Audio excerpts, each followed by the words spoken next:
One of the effects of childhood sexual trauma that I still deal with is being hyper vigilant.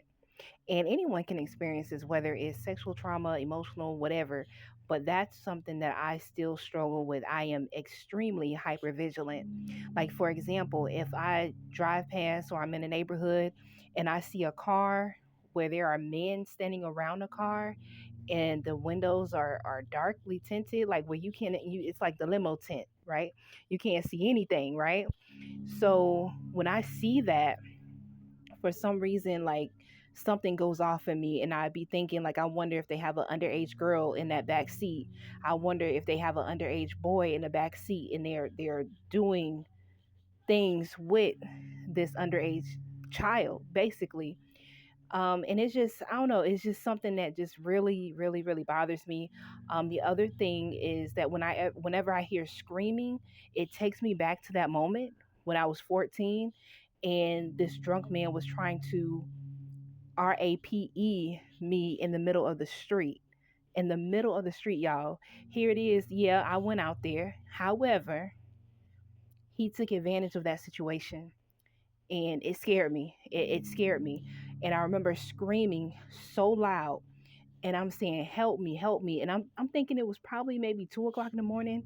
As I said in the interviews before, that, I didn't have a cell phone. I didn't have, anything. I was just out there with multiple men at night and walking the streets, age 14. But I just was like, I remember just screaming. I'm like, please, somebody help me. I remember there being a car that drove right past where we were. There are actually like a couple cars. But again, I'm thinking it might have been like 2 o'clock in the morning because I snuck out at 11 o'clock that night looking to have sex with random men. And again, I was 14. That was over 20 years ago.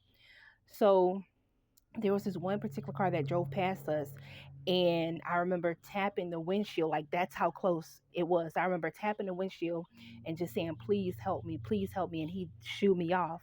So again, like whenever I hear screaming, it takes me back to that moment. And whenever I see a parked car with men just standing around the car, it just takes me back to that moment when I was in the back seat as a 14-year-old in a darkly tinted Cutlass Supreme parked at Child's Park in St. Petersburg, Florida. I'm a day. That's me. I'm transparent. I'm gonna keep it real.